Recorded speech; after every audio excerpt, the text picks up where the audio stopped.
mbokk yi xarit yi nu ñu leen ko waxee woon tey jii ci altine mi ngi Maram Ndiaye di dalal ganu politique salaamaaleykum mi ngi Maram Ndiaye. waaleykum salaam Alaaji Boubacar Dieng Boubacar Diallo autant pour moi maa ngi lay nuyu di nuyu ñi nga xam ne rek ñoom ñooy téléspectateurs yu ITV di am mbégte di ànd ak yéen comme nu ñu koy defee altine bu ne seen biir émission Tok Tok Sénégal rawatina ci jotaay bi nga xam ne rek moom la ñu fàggal way politique yi tey yi nag ñu si dalal ki nga xam ni moom mooy maire bu Djiddah Thiaroye Kaw muy Cheikh Dieng. moom docteur Cheikh Dieng nag moom moo nekk également ku ñu dénk wàllu élection ci biir parti démocratique sénégalais xam-xamam tamit màcc wàllu aalam gi donc ñu fas yéene waxtaanee ponk yooyu yëpp tey ji Boubacar. docteur ñoo ngi lay nuyu te di la siyaare. mais maa ngi lay nuyu di la siyaare bu baax a baax Serigne Boubacar di nuyu Serigne Négui di rafetlu di kontaan ci invitation bi nga invité tey ji. alors monsieur le maire dañuy door ak actualité bi. la ko gën a marqué mën nañu wax ni coronavirus la coronavirus daanaka lim bi ñu ñàkk seen bakkan ëpp na 600 tey ji di dem alors ak fi ñu toll jamono ji ñu ngi wax wàllu vaccin variant bu bees it ñëw Sénégal yow ban jàngat nga am si yorunu mbas mi ak tey ji tolluwaayam si mim réew. mais am ci jàqare bu baax a baax parce que wax dëgg yàlla buñ xamalee deuxième vague bi ba léegi liñ ci gis mooy une deuxième vague qui est beaucoup plus sévère. première vague bi boo ko comparé ci 8 mois 9 mois yu njëkk yi ak 2 mois yi nga xam ni dugg nañ ci deuxième vague ba léegi daanaka les bilans s'équilibrent mooy ne kon on est 5 fois plus virulent que ci première vague bi loolu nag day indi njaaxare mais am ci aussi espoir que actuellement li nga xam ne moom la ñu waroon tàmbalee tey ñu ngi koy gis mooy une implication des chefs religieux.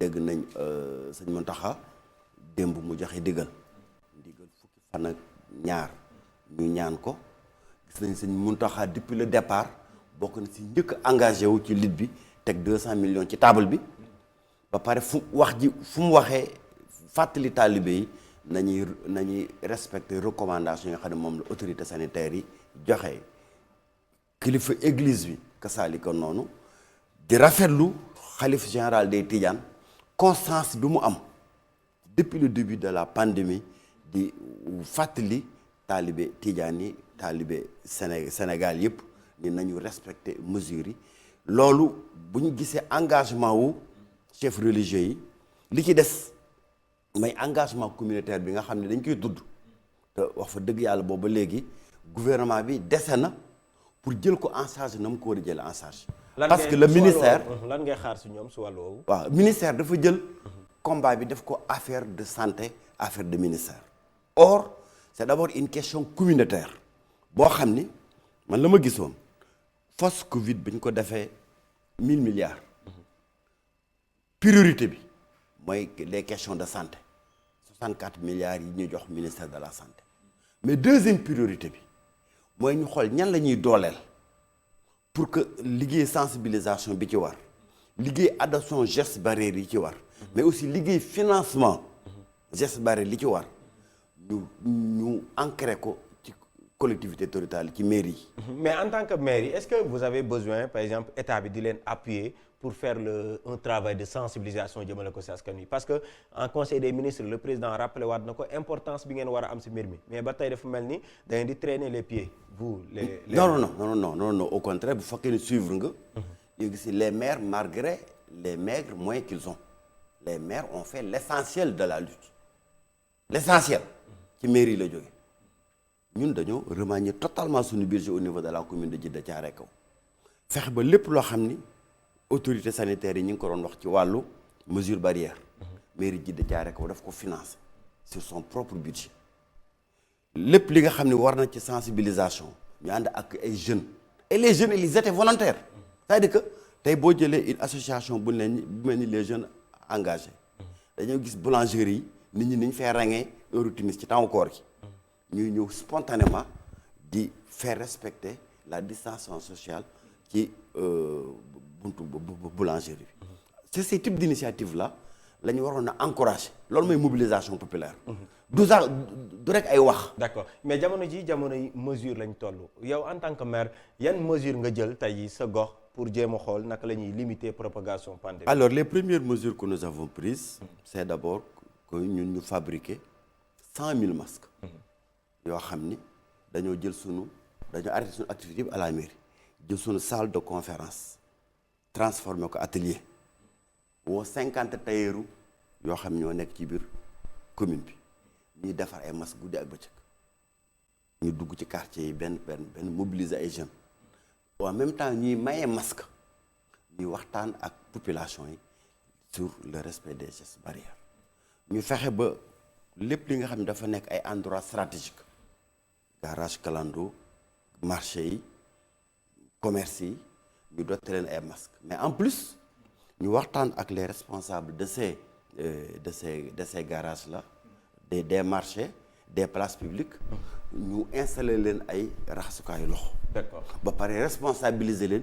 ñu koy gérer li ci war nag en termes de javelisation de l'eau mairie bi di ko. d'accord alors yaa ngi woon si benn lancé mooy par rapport ak bataille communautaire bi mais suñ doon def très rapidement benn évaluation le 2 mars daanaka weer a si des ñu dugg si 2 mars mu mat 1 an presque 1 an ñu ngi xeex ak jàngoro ji coronavirus les autorités sénégalaises soo doon def évaluation est-ce que jàpp nga ni la sa waroon lépp jamono ji ñoom macha allah def nañ la leen waroon. oui je pense que dinaa ci am benn appréciation différenciée. Première vague bi. Il faut reconnaître que maladie bu ñu xamul woon il faut reconnaître que ministre de la santé amoon na ci engagement bu doy sëkk fa dëgg yàlla ñëpp gis nañ ko. Il faut reconnaître que les autorités sanitaires dem nañ ci ba jeex muy au niveau supérieur le comité national muy au niveau des districts sanitaires au niveau des postes de santé bàjjenu gox yi def nañ ci liggéey bu am solo et je pense que loolu. Même la communauté internationale reconnaître nañ ko bi ñu gisee ne Sénégal bokk na si ñu amoon la meilleure stratégie de lutte. mais tey gis nañ ni également voilà tey gis nañ ni par exemple 2e place boobu nga doon xaw a tudd léegi on parle de 9e place lan nga jàpp ne peut-être moom moo indi recul boobu noonu. oui je pense que ci 2e vague bi mu ñëwee dañoo tiréwul les bonnes leçons de avancées yi ñu am li ñu xam ci maladie bi autant le couvre-feu. mënoon nañu wax dafa pertinent woon ci première vague bi autant biñ ci jaaree ba tiré ci ay leçons amatul benn pertinence ci 2e vague bi au contraire day nekk un facteur boo xam ni dafay favoriser la propagation du virus. Comment? Avec la concentration des transports xam nga à partir de 16h bu ñëpp wàccandoo ñëpp dajandoo ci arrêt car bi déjà arrêt car bi day nekk un lieu de propagation biir car yi mesures yi nga xam ne dañ ko cee waroon na respecter.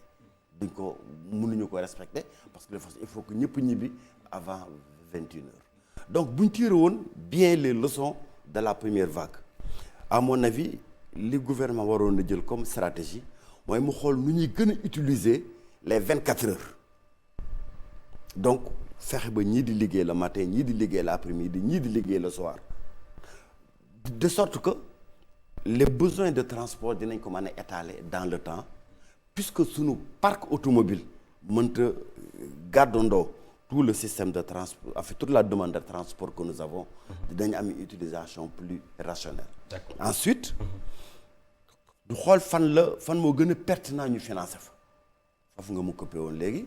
Je disais que les mesures barrières il faut qu'on les finance c'est-à-dire que du loo xam ne dañ ko war a wax il faut que nit ñi am suffisamment de masques il faut nit ñi am suffisamment de raxasukaay. Il faut que ñu respecter mesures barrières yi distanciation sociale nu ñu koy respecter il faut mobiliser des jeunes dans les communes dans les quartiers pour que ñooñu s'il le faut ñu fay leen et c'est là où l'utilisation de force Covid aurait pu être pertinent pas jënd ceeb jënd diw jënd saabu mais fay ay jeunes ñu nekk dans les rues di fexe respecter lu distanciation sociale bi fexe ba ku takkul sa masque ñu la bon frère vraiment yëkkatil sa masque buñ la ko waxee waxaat la ko di nga am kersa ay ndaw ñoo lay fàttali. Alors le couvre-feu au lieu de mobiliser les agents de police et de gendarmerie dans la rue ñu nekk ci guddi gi presque heure sedd bi 10 heures kenn nekkatul ci mbedd ay benn taximan bu tardé et cetera la ñuy jànkoonteel force de l'ordre yi nekk dans la rue le jour nekk dans les marchés nekk ci carrefour yi di respecter loo nit ñi distanciation sociale ak port de masque. Parce que ñetti mbir la affaire bi laaj mooy nit ñi sorante 1 mètre 1 mètre 50. mooy nit ñi takk seen masque mais nit ñi di raxas seen loxo. donc raxasukaay loxo yi. nañu mat ci mbedd yi. c'est-à-dire tey coin de rue boo génn Dakar. ak Thiès fi nga xam ni nous concentrons 90% des infections bopp mbedd boo romb wala nga faa fekk raxasukaayu ndox ak saabu. d'accord te fa un groupe de jeunes. ñu koy gérer ku fa romb ñu. d'accord alors financement des mesures barrières mu ñëw si jamono joo xam ni monsieur le maire daanaka ñi ngi wax ni le vaccin bi daanaka réew yu bëri moom la ñuy xaar jàpp nañu ni salut bi foofu lay jógee alors yow ban gis-gis nga am si vaccin bi nga xam ni Sénégal moom la war a jël ngir askanam. je pense que. d'abord amoo si benn réticence comme ni ko ñenn ñu bëri amee. je pense que le débat malheureusement scientifique yëkkatuwuñ ko suffisamment dans le pays parce que boo demee en France aux États-Unis en Angleterre scientifique yi dañ ci am des points de vue controversés mais man li ma ci gëm. mooy ña nga xam ne ñoo ci am xam-xam professeur Mboup wax na ci c'est une voie autorisée les autorités médicales wax nañ ci wax fa dëgg yàlla man la ma jàpp. ni moo yanu maanaa mooy ña am xam-xam la ñu wax nañ ci tënku maintenant nag mën nañ am ay craintes c'est normal et il faut aussi que la communauté médicale scientifique lever yooyu craintes yi ci Sénégalais yi am pour que ñu mën a am adhésion parce que même vaccin il faut dire que balaa muy efficace il faut moom au moins 80% de la population boobu vacciné wu mais donc si on amène le vaccin il y a 30% 40% des Sénégalais yoo xam ni seen xel lëndëm na lënt na ba ñu bañ a vacciné wu parce que mënu obligé kenn mu vacciné. alors appropriation boobu noonu vaccin bi nan la war a mën a demee. à partir de ce moment. da nga am problème efficacité vaccin bi milliards yi ñu ciy def pour jënd vaccin bi doo am efficacité bi au niveau des populations.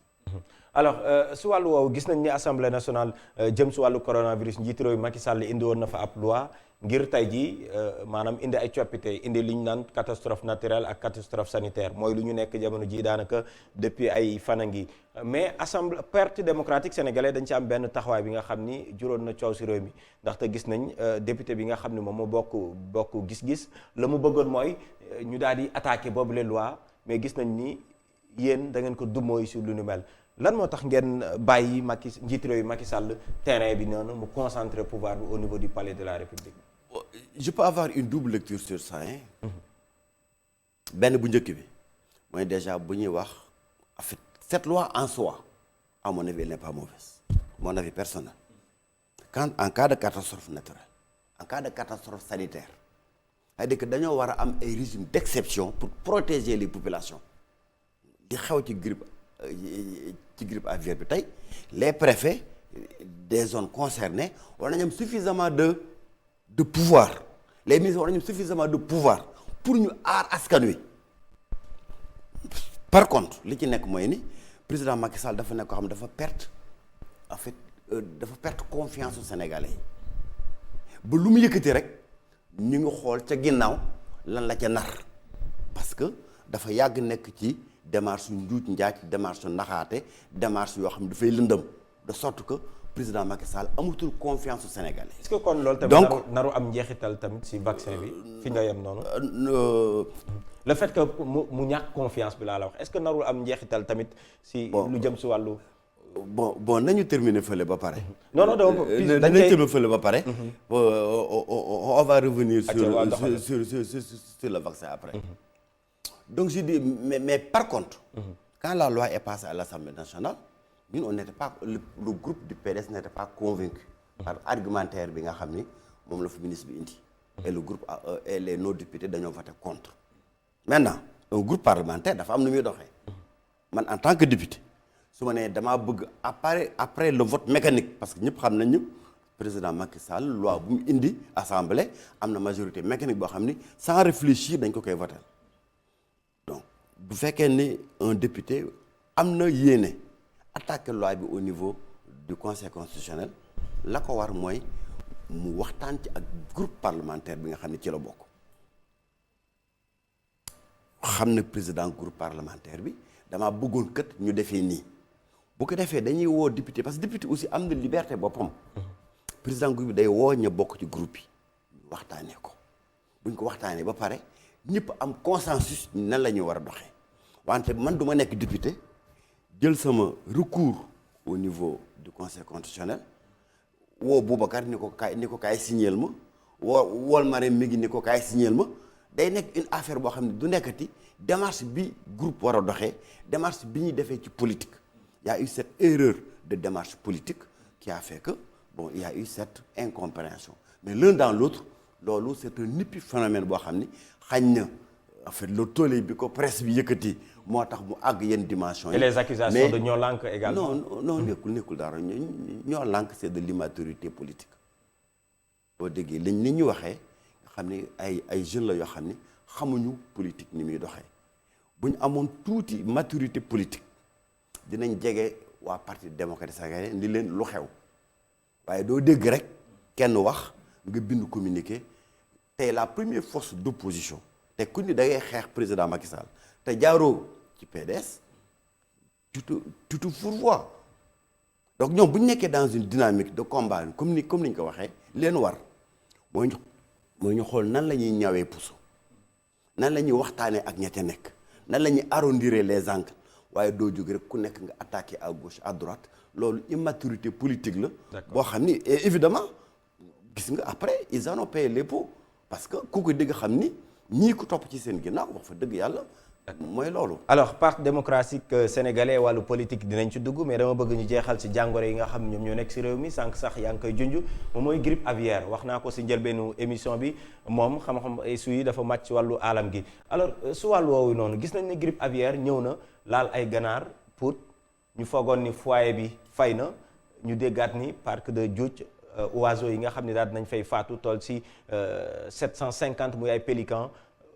Grippe aviaire également moom moo leen rey d'abord ban jàngat nga am si yorunu jàngoro jooju la fii si biir Sénégal ak jéey yi nga xam ne tàmbali na ko def. alors loolu je pense que c'est une question très très sérieuse question bu am solo nga posé ni peut-être Sénégalais mesuré ñu importance bi la grippe aviaire am au plan mondial gis nga bi mu amee bi ñu ko waxee rek le foyer de Pout parce que Pout la génne donc en début du mois de janvier tous les pays frontaliers dañoo tëj seeni frontières ak ñun par rapport ak Sénégal maladie loo xam ne bu amee benn cas rek dañ naan épizootie moo am mooy épidémie ci wàllu animaux yi bu amee benn cas dañ ko war a déclarer à l'organisation internationale de la santé animale déclarer ko FAO et laaj leen seen appui nag je pense que dans le cas d'espèce la prise en charge n'a pas été adéquate c'est vrai première mesure bi nga xam ne wala ministre de l'élevage jël c'est une bonne mesure mooy c'était un élevage de 100 000 volailles environ y en avait eu 58 000 yoo xam ni dee nañu déjà nga toog ba 58 000 dee ministère de l'élevage doog réagir ça pose des problèmes de réactivité deuxièmement ñu abattre nañ les 42 000 ya fa desoon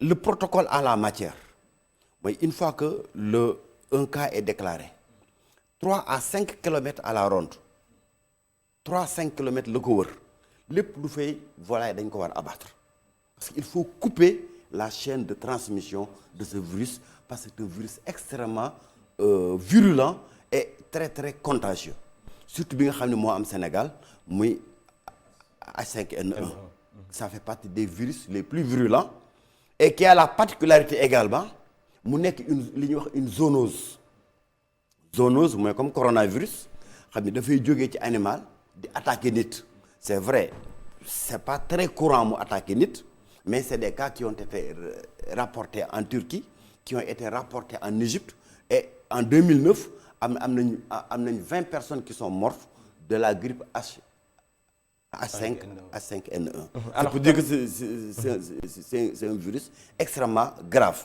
Léegi une fois que am na à Pout les autorités sanitaires lu ñu waroon def mooy demander l'assistance de l'organisation internationale de la santé animale. ñu ñëw def ñoom seen première démarche mooy ñu def une évaluation des services vétérinaires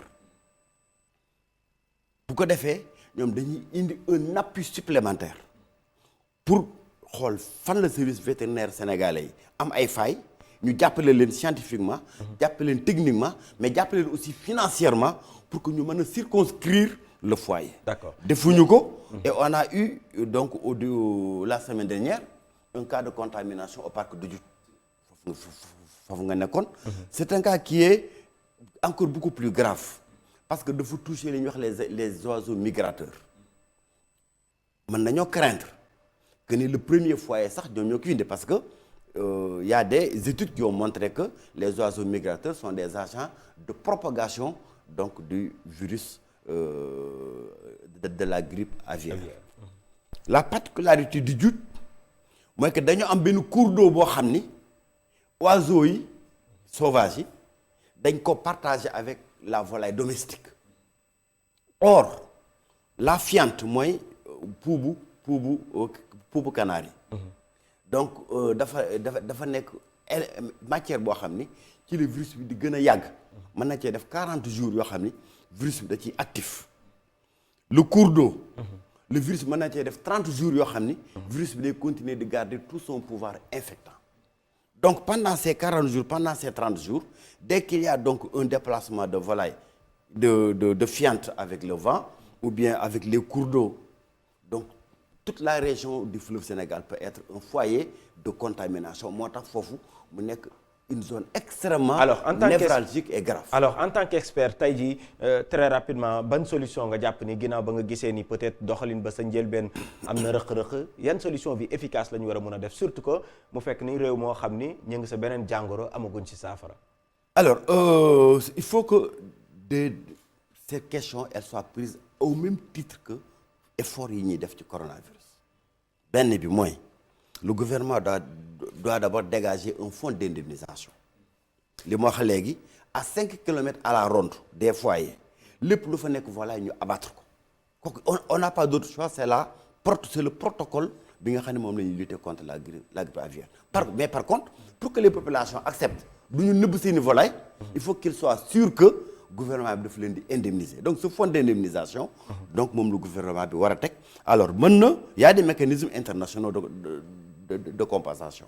Il faut que le gouvernement donc active ces mécanismes au niveau de la FAO au niveau de l'organisation internationale de la santé animale au niveau de la Banque mondiale pour que mu mën ci bénéficier mën na indemniser yooyu population. Deuxièmement il faut que ñu mobiliser les forces maintenant de vétérinaires ñu renforcer leen momentanément parce que c'est des services qui est très faible au Sénégal. Vous vous rappelez en 2009 li ñuy wax bi ñuy restructurer la fonction publique service vétérinaire Sénégal dañ leen a décimer daanaka donc nous avons des services vétérinaires très faibles au Sénégal il faut que ñu renforcer leen. Il faut également que ñu circonscrire le foyer en évitant tout déplacement de volaille c'est-à-dire que liy puut ak li ko wër tey ginaar waratu faa génn lii Djout ak li ko wër ginaar waratu faa génn parce qu'il faut circonscrire le foyer de contamination dans ces zones et pour cela il faut que ñu renforcer les capacités des services techniques et des services de gendarmerie des services de la police pour que ñu mën a def boobu liggéey. Et c'est également important maintenant qu'on mène une campagne de sensibilisation parce que lu tax la viande et les produits dérivés il faut que ñu bouillir ko à 70 degrés au moins pendant 10 minutes pour être sûr que virus bi rey nañ ko. Autrement je l'ai dit tout à l'heure virus la boo xam ne mën naa jàll te nit mën naa dem ci nit te bu demee ci nit il peut mën na def ay infections respiratoires yoo xam ni comme coronavirus ni muy reyee H5N1 mën naa reyee noonu nit donc c'est une zoonose qui est extrêmement importante. Élevage yu 100 000 poulets.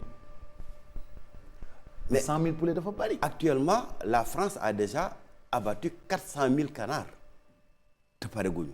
Vous savez on n'a pas fait une enquête épidémiologique pour wax fan la jógee mais je soupçonne une négligence donc des services donc d'importation de viande et de produits dérivés parce que depuis le mois de novembre cette grippe aviaire là mi ngi nekk en France mi ngi nekk en Belgique mi ngi nekk aux Pays-Bas donc ce sont les principaux foyers d'infection en Europe.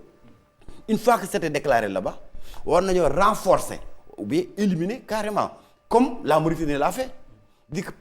Jusqu'à ce que la grippe aviaire soit éradiquée en France, on interdit toute importation de poussins et d'œufs en provenance de la France. En provenance de la France, de la Belgique, des Pays-Bas des pays concernés et de l'Angleterre, qui sont les 4 foyers qui sont infectés. léegi bu ñu taxaw ci PDS. d'accord alors ñu xam PDS lan moo tout à fait dañuy dugg si wàllu politique bi ginnaaw ba ñu waxtaanee wàllu li nga xam moom moo di jàngoro yi. alors parti démocratique sénégalais comme ni ko Boubacar waxee gis nañ ni parti boo xam ni la wax nga ko daanaka kuy wax parti politique Sénégal te doo wax parti socialiste parti démocratique sénégalais peut-être moom moo si tegu wala daanaka ñoom ñaar ñooy parti yu gën a mag mais depuis ba ngeen perdre pouvoir bi gis nañ ni seen doole dafa wàññeeku carrément ña fa nekkoon sax doon wax ñu naan ñii ñooy kàngamu parti bi tey jii gisatuñ leen ñëpp a ngi wutali pouvoir bi alors vous en tant que membre yi nga xam ne tey jii moom moo fay des est-ce que mën ngeen ñu wax ñu quelle est la situation actuelle du parti démocratique sénégalais. Alors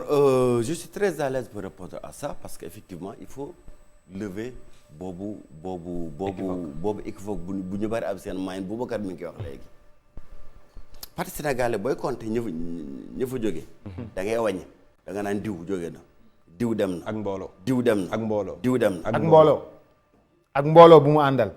déedéet ah kay. non ñu fa dem Omar Sarr bi dem Omar Sarr dafa am base. Omar Sarr am Dagana mais élection j'y viens ah boo nee maire Omar Sarr doo nga naan maire bu fa jóge waaw mais ñi fa ñëw ñëpp dañoo am mais mbooloo. Kaffrine également on reconnaît Babacar Gaye. soo demee Pikine Thiaroye xam nañu Amadou Sall.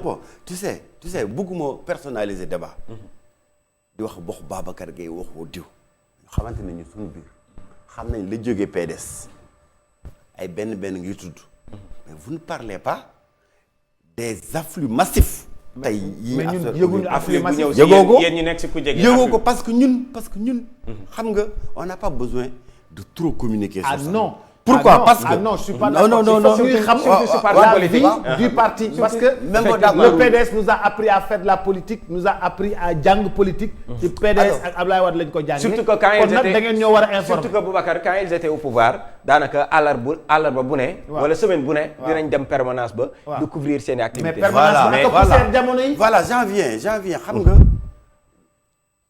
vous les journalistes vous intéressez aux trains qui arrivent à l'heure qui sont en retard.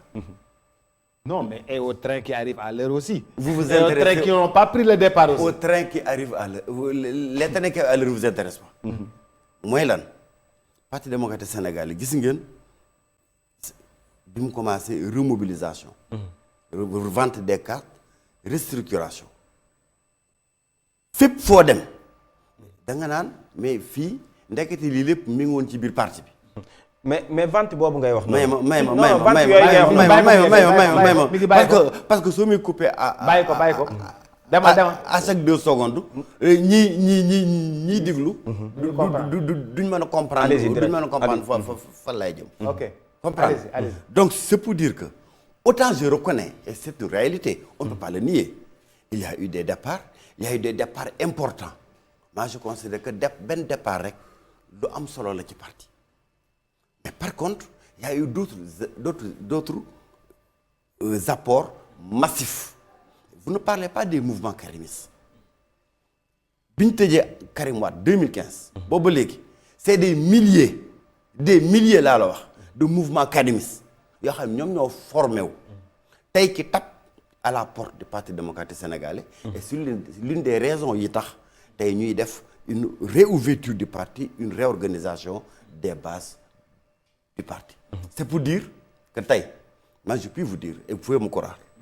Parti démocratique sénégalais c'est le premier parti de ce pays le parti le plus structuré le parti boo xam ne le village le plus reculé soo fa demee fekk fa une représentation du PDS. kooku yàlla PDS kese la ko may tey si tey. docteur comment le premier parti politique a été battu ci élection yi ñu mujjee yi nekk.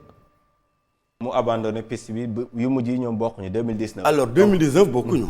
ñu daw tout le monde sait. ni mu demee.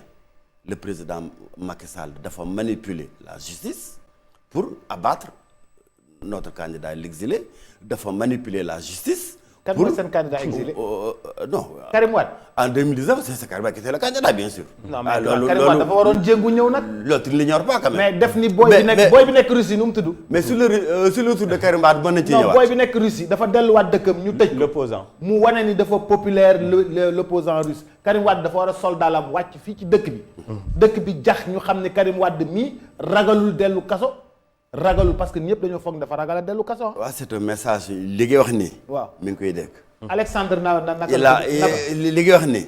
Karim Wade dégg Alexandre Navalny dafa jóge Allemagne dellu dëkkam Poutine jàpp ko te Poutine moo gën a garaaw fuuf Macky Sall kon moom dafa war a sol dàllam ñëw fii ñu xam ni kii ragalul. c'est un message qui est bien entendu. Alors il faut on peut revenir sur le retour de Karim et on va y revenir. Mais ce que j'étais en train de vous expliquer, pourquoi on a perdu toutes ces élections. Deuxième élément, moi, Macky Sall, le président Macky Sall utilise toujours la justice. L'autre candidat, challenger, Khalifa Sall, xagn ko def ko ci kaso bi xagn ko ses droits électoraux. Ba pare manipuler fichier électoral bi dégg gis ngeen lettre bi nga xam ni PDS bind na ko bërki démb au ministre de l'Intérieur pour exiger participation du comité de dialogue bi parce que nous pensons que et déjà ça am l'occasion de le dire que d'ores et déjà le PDS rejette lépp loo xam ni day génne ci audit fichier électoral bi audit processus électoral bi nous pensons que c'est encore une manipulation que le président Macky Sall est en train de faire pour endormir la communauté internationale mais ku am bët am nopp dëkk Sénégal di xool di gis di dégg xam ni waxu élection waxu nu ñuy jubbante élection mënoo ko def Sénégal te boole wu ci PDS. lettre bi nga bind kon est-ce que am ngeen ci réponse parce que temps bi lu si des. kon est-ce que am ngeen réponse par rapport ak lettre bi. alors yow da ngay couper chaque fois. pour non lancer parce que en fait. parce que li ñu wax lépp dafa intéressant li nga wax ni yëpp am na solo ba pare. donc lettre bi dinaa parce que lii jël nañ la si en direct à rajo maa la jël téléphone nga wax si ba noppi. alors suite bi laa bëgg a xam. alors suite bi. on a eu une réponse politicienne. ne lettre bi président Macky Sall dafa yabal Benoît Sambou mu dem à la rajo ni ñun bëgg nañ d'accord nañ PDS bokk wante dafay bokk dans le cadre des 4 pôles yi nga xam ne moom la ñu définir muy opposition pouvoir non aligné administration. Nous notre exigence en tant que parti démocratique sénégalais dañ ne nous sommes libres de dire que ànduñu ak kenn nous sommes le premier parti d'opposition nous sommes le seul parti bi nga xam ni am nañu groupe parlementaire d'opposition à l'Assemblée nationale. kon am nañu droit ni lu ñuy saytu élection dañ ci bokk en tant que PDS waaye bokkuñu ci en tant que coalition bokkuñu ci en tant que benn fil ou un autre. C'est une exigence légitime boo xam ne président Macky Sall daf cee war a répondre.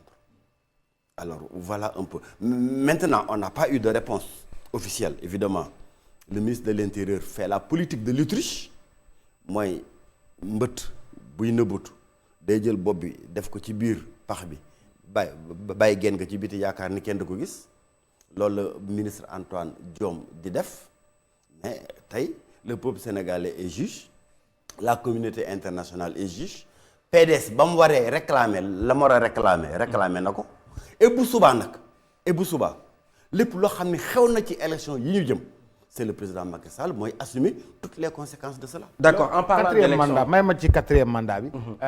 quatrième mandat 3e mandat yaakaar nga ni day présenté wu waat. alors 3e candidature plus exactement. 3e candidature. parce que le 3e mandat n'est pas acquis du tout. tey président Macky Sall. bu defoon ay njuuj njaajam comme ni mu koy waxee lui-même ba présenter une 3e candidature il sera battu c'est clair. mais ça signifie simplement qu'il aura une sortie malheureuse. loolu foo ko teg lu tax nga ne il sera battu. mais tamit yow xanaa dëggoo Sénégal. waaw mais dama lay laaj. xanaa dëggoo Sénégal xam nga yow da ngay analyser. alors da nga may ne lii ak lii fan laa ko ak lii moo tax.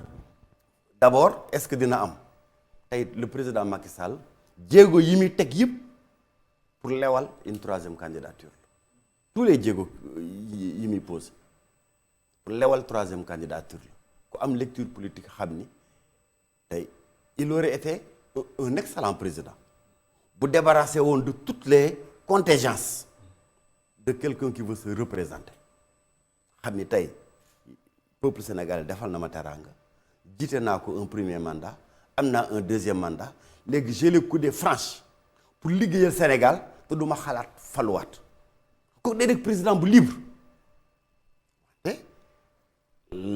au contraire raison ba muy def mooy dootuma téye samay nit mooy daa bëgg a téye nitam naq leen ba kenn du génn ci ay flamme pour jàkkaarloo ak moom mais loolu dina am de première raison bii tax il sera battu et donc aux prochaines élections parce que forcément donc ñiy topp ci ay moom du ñu ay moutons de Panurge ñu am ambition ni moom la ñu amoon ngor gunge ko heure ba mu soxlaa la kon ba mu matalee dafa war a am ngor delloo leen njukkal bi ko ñooñu defoon ba jàppale. Alors deuxième raison bi tey gis nga crise économique bi ni mu mettee Sénégal te président Macky Sall mënu ci dara. c'est-à-dire président Macky Sall tey amatul pexe ci Sénégal daa amatul pexe ci emploi des jeunes amul pexe ci agriculture amul pexe ci question PSE bi nga xam ni yëkkati woon na ko amul pexe ci approfondissement de la pauvreté tey c'est le Sénégal c'est la misère. mais et loolu. lu ko waral. c'est les choix économiques désastreux. d'accord du président de la République. mais comme Pastef la ñu wax mooy deuxième force opposition dafa mel ni Pastef moo nar a ñëw à votre place te normalement yéen a waroon dellu soit parce que Pastef la ñuy wax ni mooy chef de l'opposition actuellement. bon xam nga loolu également c'est quelque chose boo xam ni di nga may di ma may ma waxaat ci. waaw le PDS en a parlé en a reparlé. c'est la première force d'opposition au Sénégal c'est celle qui est représentée à l'Assemblée nationale. c'est l'Assemblée nationale moo nekk le baromètre de représentativité électorale. pourtant bu ngeen demoon élection bi passé loolu du ngeen wax loolu de. non mais kooku ça a été toujours été sur point de vue bi fi ci Abdoulaye Wade amee un problème dañu woon entre PS ak AFP kan moo jiitu Assemblée nationale parce que AFP dafa ëppoon ay députés te PS ëpp ay voix lors des élections législatives ñu kon nañ waxtaan ba xool ci ñooñu kan moo ciy nekk le chef de l'opposition c'est là où était le problème mais la question de que élection législative mooy base wu natt kan moo jiitu ci opposition. kooku c'est sans conteste. maintenant si étant dit président Abdoulaye Wade nekkul koo xam ni affaire chef de l'opposition da koo soxla c'est-à-dire que ñun ça nous est égal. que tey ñu jël Pastef jël keneen def ko chef de l'opposition ça nous est égal soxluñu. mais am na xam nga lu ñu soxal am na koppar bu mu àndal de. xam nga lu ñu non. fond bu mu àndal. waaw mais nekkul woon ñu soxal xam nga loolu. amoon na koppar. parce que dafa nekkoon benn deal boo xam ne président Macky Sall mi ngi ko doon lijjanti ak Idrissa Seck naa la jox 10 milliards nga nekk un chef de l'opposition amorphe doo wax doo noppi ñu jox la 10 milliards. tey bu ñu ko joxee Sonko du am dara bu ñu ko joxee PDS du am dara kooku je puis vous le garantir donc vraiment. ku ci yaakaar ma dernière question. loolu moo tax nga ciy daw. vraiment mbëkk nga miir. d'accord ma dernière question en tant que ku yor wàllu élection bi parti démocratique sénégalais même lancé la Demba Seydou Diouf mi ngi woon devant Mamadou Ibra Kane alors wax na si li nga xam ne rek moom mooy calendrier républicain bi proposition moom mi nga xam ne mi ngi assemblée nationale mooy. pourquoi pas élection yi nga xam moom la ñu dëkkmal 2024 présidentielle ñu boole ko ak élection yi waroon am 2022 muy élection aux députés yi yow lan nga jàpp ci calendrier républicain est-ce que dañoo war a boole élection yi ou pas très rapidement on a 2 minutes comme ni ko Boubacar wax. alors 2 minutes pour te dire que la position de principe du parti démocratique sénégalais mooy calendrier électoral ñu respecté ko heure élection waree am mu am et que en 2021 bii balaa ñu koy génn. président Macky Sall organiser les élections locales 2022 président Macky Sall organiser les élections législatives 2024 président Macky Sall organiser les élections présidentielles loolu mooy position. réew mi ci élection rek lay dox de. mais d'accord léegi est-ce que c'est la faute du parti démocratique? Non, c'est pas la faute du parti démocratique. ñëwal ma wax ma ville de Dakar li nga xam ne moom le président Macky Sall def lan moo ci taxawaayu PDS. alors foofu ñun dañ ko ŋaññ bu baax a baax nous pensons que c'est un recul historique de la décentralisation tey dañoo waroon dem ci deuxième phase de l'acte 3 de la décentralisation mooy dooleel maire yi ba li nga xam ni état bi mënu ko wala la nga xam ni maire yi ñoo ko gën a man état bi maire yi mën koo def ci seen gox goxaat. loolu mooy dañ leen di bañ a jox xaalis bu bari. loolu mooy la territorialisation des politiques publiques xam bu ñaan dinañu ma jox xaalis bu bari il faut bien considérer que xaalis bi nga xam ne gouvernement moo ko yor gouvernement moomu ko peuple sénégalais moo ko moom.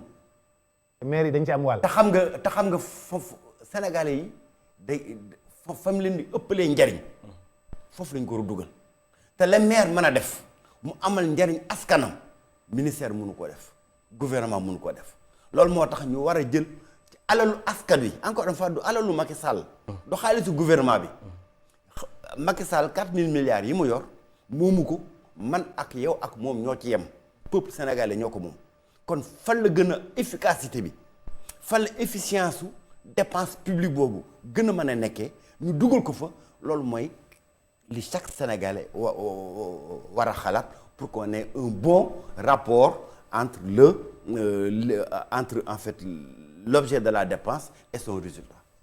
Merci beaucoup Boubacar Diallo di ko jaajëfal baax baax monsieur le maire si ni nga wuyoo suñu invitation ce matin. mais di leen sant di leen gërëm bu baax a baax di am amoon plaisir waxtaan ak yéen. mais bon courage. merci beaucoup nga nuyu ñu waa banlieue yëpp. mais dinañ dégg waa Djiddah Thiaroye Kaw waa Pikine yëpp dinañ ko dégg. jaajëf merci beaucoup monsieur le maire.